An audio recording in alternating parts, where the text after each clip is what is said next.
Hi, thanks for watching my video. You know, I worked with international students for since 1988, and people from all over the world, every religious background, cultural background, and many times they ask me, they say, Bill, what is the short message of the Bible? What is it really all about? It's a big book. I'm going to tell you what that answer is, how I answer that question. If we let this hand represent God and let my four fingers and a thumb represent features of God. God has a mind, He has emotions, He has a will, He communicates with words, and He creates. And the Bible says that God made man in His image. Now, if we put this hand up to a mirror, we would see this as a reflection, and if we pulled the hands away, this would still be the reflection of this. Well, I'm going to let this hand represent human beings being made in God's image. And so the 5 features that God has in Himself, He gave to human beings. We have a mind, emotions, a will. We can communicate with words, and we can create, although not the same way that God does. Now, God made man in His image because He wanted to have a relationship with these creatures that were made in His image. And He had this thing going really, really well, and this is how we see the Bible story starting out in the first 2 chapters. Now, God gave man a will. It was man's responsibility to maintain this thing by his trust. And so what happened was the trust was broken, and mankind decided to do what they wanted to do. They disobeyed God, and in essence they said, God, we can do better on our own. So they moved away from God, who is the source of their life. And so when anybody moves away from the source of life, that brings death to them.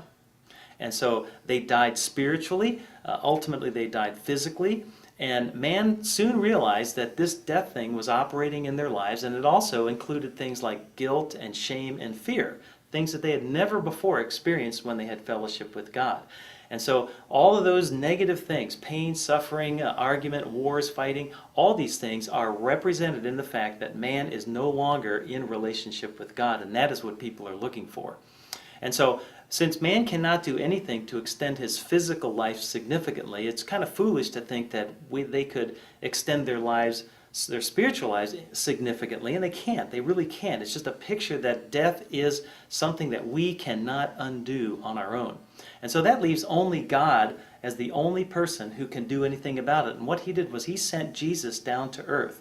He was born and lived lived a perfect life, fulfilled the will of God, something that we could not do on our own.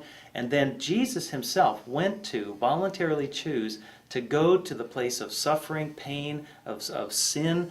He went to the place of guilt, shame, and fear, and He died on that cross to pay the death penalty that we owed God for our separation and our disobedience. And so when Jesus died at His weakest moment, He took all those things on Himself, died, paid for those things. On the cross, just before He died, He said, "It is finished." The payment was complete. And so God was happy with Him. The victory was earned by Jesus. And so God raised Him from the dead and showed Him to His disciples and said, listen, if you trust me, I'm the one who can bring you back to the Father. That was His message. And He returned to heaven to wait for our choice. God will always honor the choice that we make. And He wants us to trust His Son for that reunion with God. That is something that I did a long, long time ago. I'm awfully glad I did. I call this little illustration, the gospel is in your hands. I hope it's in your heart. I hope you would trust Christ for your salvation.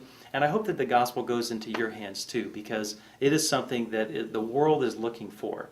Thanks for watching, and God bless.